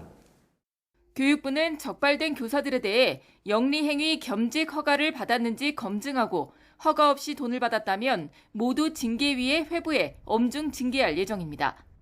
또 앞으로는 현직 교원의 경우 시중에 일반 판매되는 문제집 저술이 아닌 특정 학원이나 강사에게 돈을 받고 별도의 문제를 만들어 팔면 청탁금지법과 영리행위 금지 및 성실 의무 위반으로 엄정하게 처벌하기로 했습니다. 사교육 카르텔 관련 적발 사례도 범부처가 강력 대응합니다. 학원 강사가 유명 사립대 입학사정관으로 일한다고 거짓 홍보한 사례는 사기 혐의로 수사하고 킬러 문항 모의고사 제작업체가 병역 특례 업종으로 지정돼 전문 연구요원에게 수능 문제를 만들게 한 사례는 원천 차단할 계획을 세웠습니다. 수시 컨설팅 학원과 논술 학원, 여름방학 연계 입시 캠프의 편불법 운영에 대해서도 집중 점검을 계속할 예정입니다. 유아 영어 학원은 편법, 불법 운영 합동 점검 결과를 공유해 지도 점검을 더욱 강화하고 다음 달 중 유아 국가 책임 강화를 통한 사교육비 경감 방안을 마련하기로 했습니다. YTN 김현아입니다. 네, 그런가 하면 킬러 문항 배제 발표 이후 처음으로 치러지는 수능 모의평가에서 졸업생의 비중이 관련 통계 작성 이후 13년 만에 최고를 기록하기도 했습니다. 한국교육과정평가원은 2024학년도 대학 수학능력시험 9월 모의평가 접수 결과 지원자 47만 5,825명 가운데 졸업생이 10만 4,377명으로 21.9%를 차지했다고 밝혔습니다. 특히 전체 지원자는 지난해 9월 모의평가 때보다 2만 5천여 명 감소했는데 졸업생 응시자는 1만 2천여 명이 늘었습니다. 이에 따라 올해 본 수능에서 졸업생 비중이 지난해 31.1%보다 높아질 가능성이 커졌습니다. 일본이 이르면 다음 달에 후쿠시마 원전 오염수를 방류할 것으로 예상되고 있는 가운데 한일 국장급 실무협의가 일본에서 열리고 있습니다. 오전에 이어 오후에도 회의가 이어지고 있는데 지난 한일 정상회담에서 오염수 방류와 관련해 우리 정부가 요구한 사항들을 집중 논의하는 것으로 알려졌습니다. 일본 현지 연결합니다. 김세호 특파원. 네, 도쿄입니다. 네, 한일 간 실무협의 오후까지도 이어지고 있다고 들었습니다. 중점적으로 논의하고 있는 의제는 어떤 겁니까? 네, 일단 우리 측은 윤현수 외교부 기후환경과학외교국장, 일본 측은 가히우 아스시 군축 불확산 과학국장이 각각 수석 대표로 나섰습니다. 이번 협의에서는 한일 정상회담에서 우리가 제기한 요구사항과 관련한 후속 논의가 이어진 것으로 전해졌습니다. 앞서 지난 한일 정상회담에서 윤석열 대통령은 일본 정부에 3가지 사안을 제안했습니다. 방류 점검 과정에서 한국 전문가 참여와 방류 모니터링 정보의 실시간 공유, 그리고 방사성 물질 농도 기준치 초과 시 즉각 방류 중단과 함께 우리 측의 관련 상황 공유 등입니다. 이와 함께 3년 단위인 알프스 점검 주기의 단축, 알프스 입출구 농도를 측정할 때 5가지 핵종을 추가하는 안 등을 권고한 것으로 전해지고 있습니다. 네, 그리고 일본이 오염수 방류에 대한 여론전도 한층 강화하고 있죠. 네, 일본 외무성은 인공지능을 사용해 후쿠시마 오염수 관련 정보를 수집한 뒤 사실이 아닌 내용을 발견할 경우 삭제를 요구하기로 했습니다. 외무성은 억측에 의한 잘못된 정보가 나돌 것으로 예상된다며 시행 배경을 설명했습니다. 최근 일본은 일본 정부와 IAEA와의 유착 의혹을 보도한 한국 내 인터넷 매체 등에 대해 연일 브리핑을 통해 잇따라 반박했고, 오염수 방류에 대한 중국의 비판에 대해서도 사실에 근거하지 않고 있다며 거세게 반발했습니다. 외무성은 허위 정보 확산 방지를 위해 한국, 미국 정부와도 협력하기로 했습니다. 특히 다음 달 중순 열리는 한미일 정상회담에서도 관련 논의를 이어갈 가능성이 높습니다. 이와 함께 일본 외무성은 오염수 해양 방류의 안전성을 설명하는 영어 영상 2편을 유튜브 채널을 통해 공개했습니다. 2분 분량의 이 동영상은 다핵종 제거 설비, 알프스에서 처리된 물은 왜 안전한지, 해양 방출 이외에 대체하는 왜 없는지 등을 애니메이션으로 설명하고 있습니다. 일본 외무성은 한국어와 중국어 영상도 조만간 공개할 방침입니다. 네, 아무튼 우리 정부 시찰단 또 IAEA 검증단까지 여러 국면을 거쳐 어느덧 다음 주면 8월입니다. 자, 8월 말쯤 시작될 거다 이런 전망도 있는데 그 근거는 무엇입니까? 네, 기시다 총리는 다음 달 중순 한미일 정상회담, 9월 초 아세안 정상회의, G20 회의 등 외교 일정이 잇따라 예정돼 있습니다. 외교 일정이 없는 기간은 8월 하순과 9월 중순인데 이 시기가 일본 국내 주요 현안에 힘을 쏟을 수 있는 시기입니다. 따라서 이르면 8월 말 원전 오염수를 방류할 수 있다는 전망이 나오는 겁니다. 문제는 일본 어민들이 여전히 반대 입장을 굽히지 않고 있고, 대외적으로는 중국 정부가 일본산 수산물에 대한 전수 방사능 검사를 하며 규제에 속도를 내고 있다는 점입니다. 또 최근 여론조사에서 오염수 방류에 불안하지 않다는 응답이 44%, 불안하다는 응답이 35%로 불안하다는 여론도 적지 않습니다. 기시다 총리는 이달 안에 어업단체와 직접 접촉할 것으로 전해졌는데 회동 결과에 따라 방류 시기를 결심할 가능성이 커 보입니다. 지금까지 도쿄에서 전해드렸습니다. 네, BTS 이 방탄소년단 정국이 솔로 데뷔곡 세븐으로 미국 빌보드 메인 싱글 차트 핫백 진입과 동시에 1위를 차지했습니다. BTS 지민 이후 두 번째 쾌거로 글로벌 팝스타로서의 입지를 증명한 정국은 더 위로 가자고 소감을 밝혔습니다. 홍상희 기자가 보도합니다.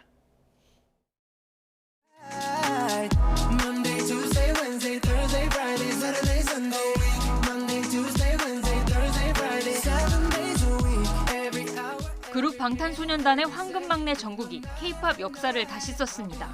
정국은 솔로 데뷔곡 세븐으로 미국 빌보드 메인 싱글 차트 핫백에서 진입과 동시에 1위를 차지했습니다. 빌보드는 현지 시각 24일 정국의 세븐이 컨트리 가수 제이슨 알딘의 Try That in a Small Town과 모건 월렌의 라스트 나잇을 제치고 1위에 올랐다고 밝혔습니다. K-팝 솔로 가수가 빌보드 핫백에서 1위에 오른 건 지난 4월 BTS 지민의 Like Crazy에 이어 이번이 두 번째로 진입과 동시에 1위로 직행한 68번째 곡이 됐습니다. 정국의 이번 성과로 BTS는 비틀스, 블랙 아이드 피스 등과 함께 복수의 멤버가 솔로로 정상에 오른 9번째 팀으로 기록됐습니다. 정국은 글로벌 팬 플랫폼 위버스에 더 위로 가자는 짧은 글로 소감을 남겼습니다. 미국 내 음원 판매량과 스트리밍, 라디오 방송 횟수 등을 종합해 한 주의 순위를 정하는 빌보드 싱글 차트 핫백에서 정국의 세븐은 스트리밍 2,190만, 디지털 CD 판매량 15만 3천을 기록했습니다. 특히 빌보드가 다운로드 인정 횟수를 일주일에 4번에서 1번으로 줄였고 아티스트 공식 홈페이지 다운로드 수치를 집계 대상에서 제외해 문턱을 높인 가운데 이룬 성과로 의미가 큽니다. 완전체 활동을 중단하게 되면 개별 멤버의 굵기에 따라서 그룹 전체가 타격을 받는 경우가 있었는데 다양한 장르들의 음악들을 시도하고 있고 자신의 정체성을 따로 구축하고 있거든요. 기존의 K-팝이 가지고 있었던 한계를 극복했다는 겁니다. 세븐은 어쿠스틱 기타 연주와 UK 게러지 리듬이 어우러진 영어곡으로 지난 14일 공개됐습니다. 영국 오피셜 싱글 차트 탑 100에서는 3위로 진입했고 정국과 한소희가 출연한 뮤직비디오는 유튜브 1억 뷰를 돌파했습니다. YTN 홍상입니다. K-팝 걸그룹 블랙핑크의 공연 주최사가 중국의 입장이 반영된 남중국해 지도를 사용했다가 베트남 당국의 조사를 받았지만 블랙핑크의 하노이 공연은 예정대로 열리게 됐습니다. 현지 매체인 베트남 넷에 따르면 하노이 인민위원회는 오는 29일과 30일 하노이 미딩 국립경기장에서 열릴 예정인 블랙핑크 월드투어 공연을 허가했습니다. 앞서 블랙핑크 투어 주최사인 IME는 웹사이트에서 중국이 주장하는 이른바 9단선 남중국해 지도를 써 베트남 문화체육관광부가 조사에 나섰고 이후 IME는 지도 이미지를 삭제했습니다. 네, 이스라엘 정부가 사법부의 권한을 대폭 축소해 야당과 시민들이 들끓으면서 이러다가 내전으로 갈 거란 경고까지 나오고 있습니다. 스페인 총선에서는 여당이 패배하면서 극우 정당이 50년 만에 연립정부에 참여할 가능성이 나오고 있어 유럽 국가들이 촉각을 세우고 있습니다. 강성웅 해설위원실장과 이스라엘 그리고 스페인 상황에 대해서 조금 더 알아보겠습니다. 어서 오십시오. 네, 이스라엘도 입법부, 행정부, 사법부가 있는 의회 민주주의 국가고 사실 대통령보다는 총리한테 좀 실권이 있는 것으로 맞습니다. 알고 있는데 왜 대법원의 권한을 축소하는 법을 통과한 겁니까? 이 네타냐후 총리가 권력, 권한을 행사하는데 이 사법부가 계속 시비를 건 것 같습니다. 예. 그러니까 우리나라는 입법부에서 주로 이제 장관 임명에 대해서 견제를 하는데 이 의원 내각제 국가인 이스라엘에서는 사법부에서 위헌법률 심사 권한을 가지고 이 장관 임명에 대해서 견제를 하니까 이 부분을 약화시키려고 작정을 한 것 같습니다. 그래서 이제 만약에 총리가 장관을 임명하면 대법원이 이것의 적정성을 심사하는 경우가 있고 그것에 따라서 장관 임명 자체를 무효화하는 이런 일이 이스라엘에서는 종종 있었던 것 같습니다. 근데 그걸 없애기 위해서 아예 의회에서 그런 사법부가 거기에 심사를 하지 못하도록 하는 법안을 만들어서 그 법을 무효화시킨 거죠. 권한을, 사법부의 예. 권한을. 그런 것을 했는데 지난 월요일 날 이제 이스라엘 의회에서 이 표결을 했습니다. 그런데 120석이 총 의석수인데 64석, 그러니까 절반, 과반을 조금 넘는 집권 여당 그리고 연정 중심으로 여권이 이걸 강행 처리한 거죠. 그러니까 과반이 살짝 넘는 의원들이 찬성을 해서 이 통과가 됐습니다. 그래서 이제 이스라엘 사법부는 이 총리의 장관 임명에 대해서, 그다음에 주요 정책 결정에 대해서 사법적 심사, 이 헌법에 맞느냐 안 맞느냐 적부를 심사하는 권한을 잃게 된 거죠. 예, 어쨌든 총리의 권한이 더욱더 강화되는 건데, 이스라엘 하면 네타냐후 총리가 굉장히 익숙하고 오래 들어왔던 이름입니다. 그만큼 잠시 권좌를 내려놓긴 했지만 꽤 오래 권좌를 갖고 있었죠. 맞습니다. 이게 1996년 47살 때 사상 최연소 총리로 처음 총리가 됐습니다. 네. 그리고 나서 지금까지, 물론 이제 의원 내각제니까 의회를 해산하면 또 물러났다가 다시 총선에서 이기면 또 올라오고 이런 식으로 했는데 15년 넘게 총리직을 하고 있습니다. 예. 이것은 이제 벤 구리온이라고 이스라엘의 건국의 아버지 같은 사람이 총리를 굉장히 오래 했는데 그 사람보다 훨씬 긴 시간을 한 거죠. 그러니까 예. 최장수 총리가 총리였고, 뭐 이스라엘의 총리들이 대부분 그렇듯이 일본도 비슷한데요. 뭐 외교장관, 국방장관, 보건장관, 재무장관 이런 것도 이 사람이 했습니다. 그리고 이제 그동안 또 실각을 하고 있다가 작년 11월에 총선에서 다시 또 총리가 됐어요. 그러니까 다시 살아나서 이제 정치를 다시 이제 권력을 행사하는 과정에서 이 사법부가 계속 자기 권력에 견제를 하고 시비를 거니까 이 부분을 이제 자기가 좀 법을 바꿔서 이걸 하겠다 이렇게 했는데, 이 네타냐후 총리는 사실 부패 혐의로 실각을 한 경우도 있습니다. 예. 그리고 뭐 어떤 권력욕이 대단하고요. 그다음에 그 이슬람 국가, 중동 국가에 대해서 굉장히 그 보복이나 선제 공격을 하는 그런 강경파 총리죠. 그런 점에서 약간 또 국민들의 지지를 받은 점도 있습니다. 근데 이날도 그 월요일 날인데요. 의회에서 표결이 있었는데 그 직전, 그 일요일 날 심장박동 조율기를 삽입하는 시술을 받고 의회에 나와서 표결에 참여했다고 합니다. 그러니까 권력력이 대단한 사람인데 74살인데도 다시 총리가 돼가지고 이런 민주주의를 퇴행시킨다라는 지적을 받는 그런 조치를 하고 있는 상황입니다. 예. 네, 독불 장군, 네타냐후, 또 부패 혐의 여기까지만 들어봐도 반대 여론이 있을 것 같은데 이번에 대법원 권한까지 축소하면서 반대 시위가 더 거세지고 있는 겁니까? 맞습니다. 그 뭐 전에 이 부패 혐의로 실각까지 한 경우이기 때문에 굉장히 반대하는 사람도 많은 거죠. 그런데 이번에 이것은 좀 민주주의를 제도적으로 퇴행시키는 거라고 시민들이 많이 받고 야당에서는 아예 표결을 보이콧하고 퇴장했습니다. 그런 상황이었는데 지금 보면 저렇게 물대포를 동원해서 진압을 하고요. 일부 그 시위대는 텔아비브라는 수도 부근을 지나는 고속도로에 올라가서 일시 점거하고 봉쇄하기도 했다고 합니다. 이 시민들이 하는 얘기는 우리는 독재자를 섬기지 않는다. 그러니까 총리를 독재자로 표현을 하고 있고요. 그다음에 이제 민주주의가 아니면 우리는 반란이다. 그러니까 반란을 하겠다는 얘기고, 특히 이제 예비군 수천 명이 독재로 가고 있는 정부하에서는 복무를 거부하겠다 이렇게 했습니다. 실제로 서명도 하고 그런 운동이 있었는데 이것은 이제 그 이스라엘이 이 보안 그리고 안보는 군과 그 40살까지 해야 되는 예비군이 굉장히 중요한 역할을 하는데 네. 이 예비군들까지 이렇게 나섰다는 것이 굉장히 좀 이례적이고요.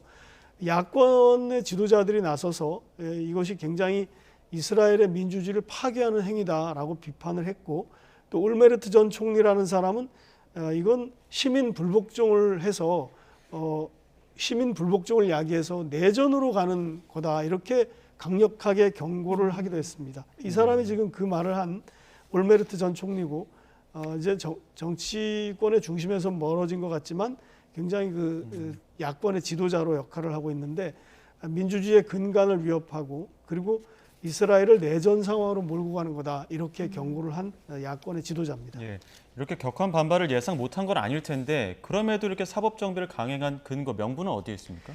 이 네타냐후는 굉장히 그 어떻게 보면 똑똑한 정치인입니다. 그러니까 이 논리를 분명히 가지고 있어요. 그러니까 사법부의 판사들은 국민이 뽑은 사람이 아닌데 어떻게 국민이 선출한 의회 의원 그리고 네. 총리도 되고 행정부를 이끌어 나가는 사람의 정책을 이렇게 규제할 수 있단 말인가.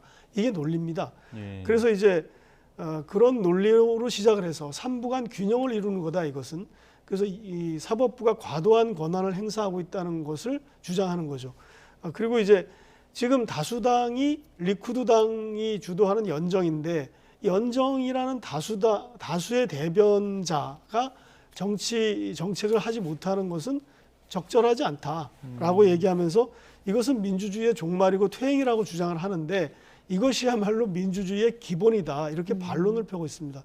그러니까 또 이것에 대해서 의견을 같이 하는 사람도 분명히 존재하는 거고요.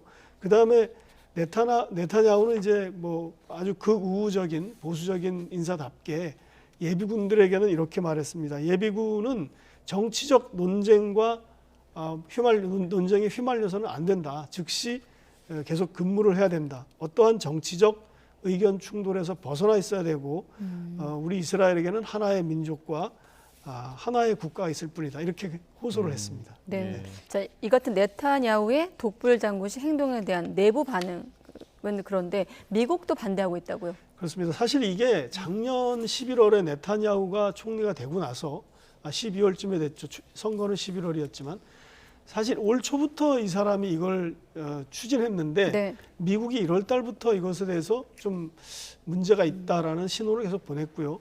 그다음에 영국이나 독일도 마찬가지입니다. 그것은 어떤 사법부의 고유의 권한을 빼앗는 것은 부당하다라는 거죠. 그리고 민주주의의 어떤 선진 국가들의 입장에서 볼 때 이것은 합리적이지 않다. 그리고 많은 사람들의 의견을 들어서 처리하라. 사실상 반대 얘기를 한 겁니다.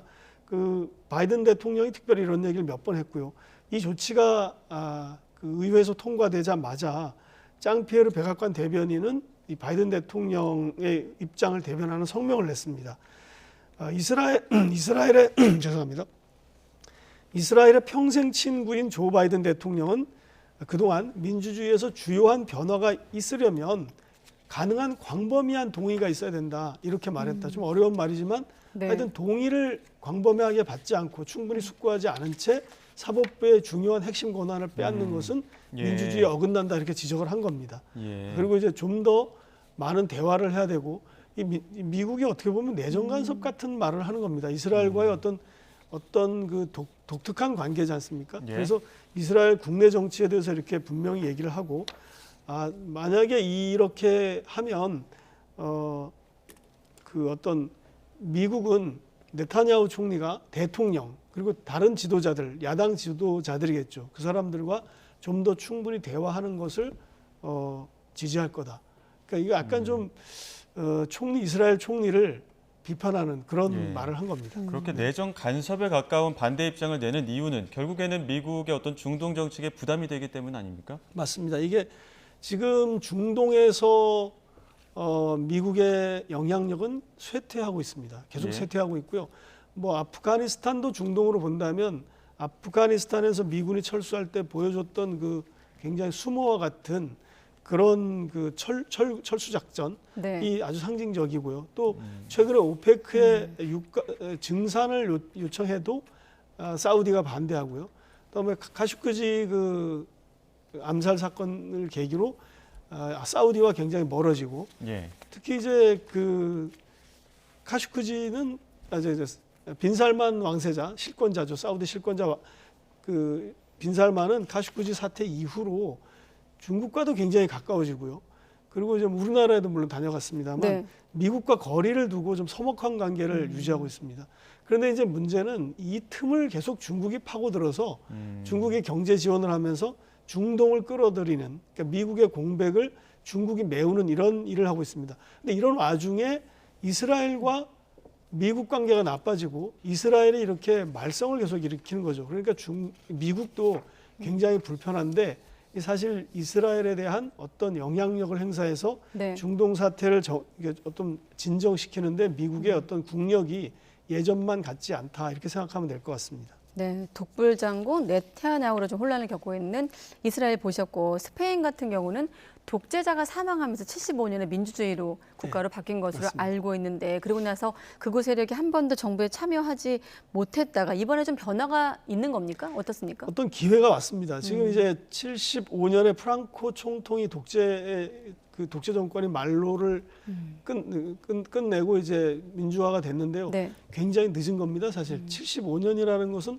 우리나라도 87년에 됐는데 스페인이 그만큼 이 남유럽 국가로서 민주주의에 뒤늦은 나라입니다. 그런데 이제 그때 그 스페인 사람들 전체 유럽이 그랬습니다만 이 프랑코 독재에 대해서 굉장히 지긋지긋하게 생각을 하는데 네. 그 프랑코 독재와 유사한 어떤 극우 정당이 하나 있습니다. 그게 복스라는 정당인데 복스가 다수당이 된 건 아니에요. 그런데 네. 복스와 열린여당을 맺을 수 있는 국민당 이 도표에서 보면요. 오른쪽에 국민당 붉은색 표시가 중도 우파 정당입니다. 네. 근데 이제 복스라는 저 분홍색 저 정당이 굉장히 그 극우 정당인데 한 번도 75년 이후에는 극우 정당이 정부 연립정부 수립에조차 참여를 못했는데 네. 지금 국민당이 일당이 됐습니다. 그러니까 350석 중에 136석을 차지했습니다. 가운데 이게 정 가운데가 과반인데 과반으로 가려면 저 복스와 힘을 합쳐야 됩니다. 그 복스를 끌어들이는 것이 굉장히 기정사실화된 거죠. 근데 지금 일당이 국민당이고 저쪽 파란색 122석을 가진 그 사회노동당이 현재 집권 여당입니다. 예. 그런데 이제 페드로 산체스 총리가 저 당을 이끌고 있는데 국민당의 136석이 정권을 잡으려면 연립 정권을 하려면 저 극우 세력인 복스당을 합쳐야만 최소한 합쳐야만 될 수 있습니다. 그런데 안 될 가능성도 있습니다. 왜냐하면 나머지 정당의 소수 정당을 끌어들여야 되는데 네. 나머지 정당이 만만치 않기 때문입니다. 네. 예. 아무튼 유럽의 어떤 우파 물결이 이탈리아를 지나서 스페인에서 주춤하고 있다 이렇게 볼 수 있는데 끝으로 짧게만 유럽 정세에 어떤 영향을 미칠까요? 선거 결과가? 지금 이게 이제 좌파가 정권을 잡느냐 우파가 정권을 잡느냐에 따라서 변화가 있습니다. 올해 하반기 그러니까 지난 1일부터 네. 유럽연합 의장국이 스페인입니다.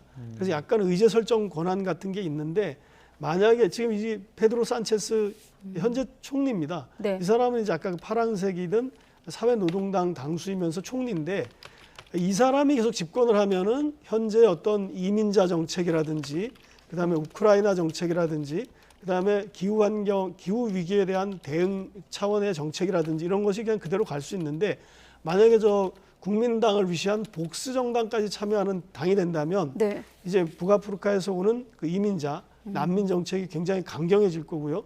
우크라이나 정책이나 기후 변화 정책에서도 지금 페드로 산체스 저 총리와 좀 다른 그런 정책들이 예상되기 때문에 다른 유럽 국가들도 굉장히 이걸 주목하고 있는 겁니다. 네, 알겠습니다. 한 나라는 독불장군 총리, 또 하나 나라는 독재의 악몽을 경계하는 분위기를 한번 살펴봤습니다. 강성홍 해설위원 실장이었습니다. 고맙습니다. 네.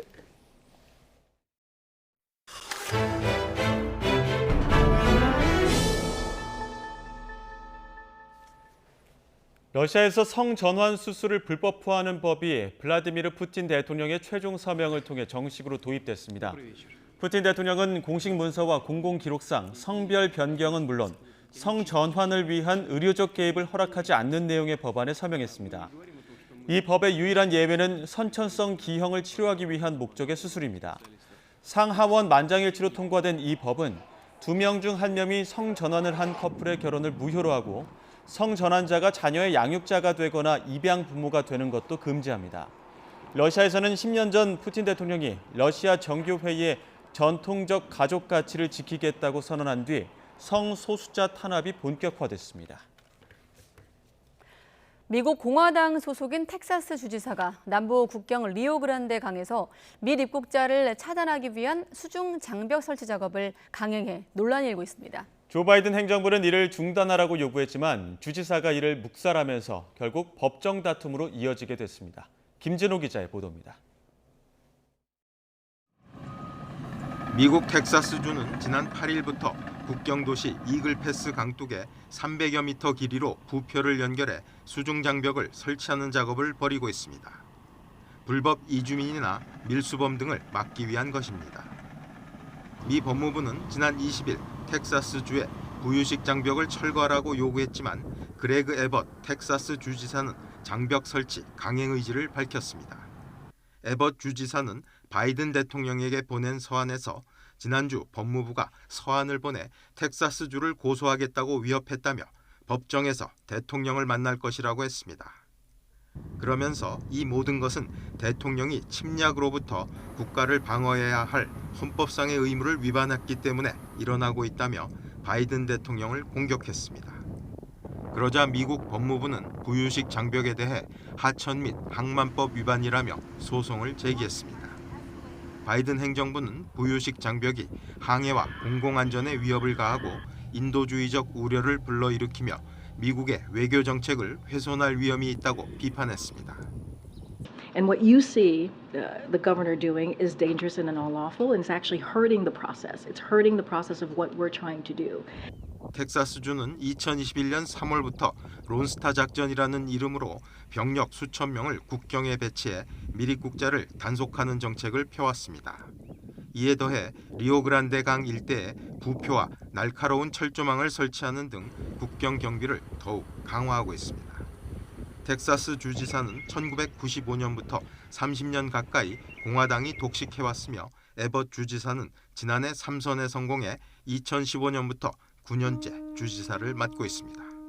YTN 김진호입니다. 네, 세계적인 지휘자 정명훈 씨가 부산에 들어서는 오페라 하우스 등 시립 공연장 두 곳의 초대 예술 감독으로 위촉이 됐습니다. 부산시는 지원은 하되 간섭은 않겠다면서 감독의 능력을 최대한 발휘할 수 있도록 뒷받침하겠다고 밝혔습니다. 차상은 기자입니다. 우리나라가 낳은 세계적인 지휘자 정명훈 씨. 세계 각국의 정상급 오케스트라를 지휘하며 마에스트로라고 불리는 그가 부산을 선택했습니다. 부산에 들어서는 오페라 하우스와 국제 아트센터 등 시립공연장 두 곳의 초대 예술 감독을 맡아달라는 부산시의 요청을 받아들였습니다. 아시아 전체에 그래도 아주 특별히 잘하는 오페라가 부산에서 생긴다는 그런 기회가 놓치기도 좀 아까웠어요. 부산 북항에 들어서는 오페라 하우스는 1,800석 규모로 2026년에 문을 열고 부산 시민공원에 자리 잡은 국제아트센터는 2,000석 규모 콘서트홀을 갖추고 2025년에 개관합니다. 정 감독은 공연장 두 곳의 첫 공연을 포함한 프로그램을 총괄하고 실력 있는 음악인을 육성하는 역할을 맡았습니다. 정 감독은 음악을 들을 청중을 키워내는 데도 힘을 쏟겠다고 했습니다. 아이들 위해서, 가족들 위해서 음악에 대해서 조금 관심 있는데 좀 더 배우고 싶은 그런 청중을 키워야 된다는 게 제일 첫 책임이라고 보고 부산시는 전폭적인 지원을 약속했습니다. 기량을 마음껏 발휘할 수 있도록 시가 되도록이면 간섭 안 하고 간섭을 하지 않고 지원 역할만 열심히 하는 것이 저는 중요하다고 생각을 합니다. 정 감독은 2030년 부산 세계박람회 홍보대사도 맡아 유치에 힘을 보태기로 했습니다. YTN 최상입니다.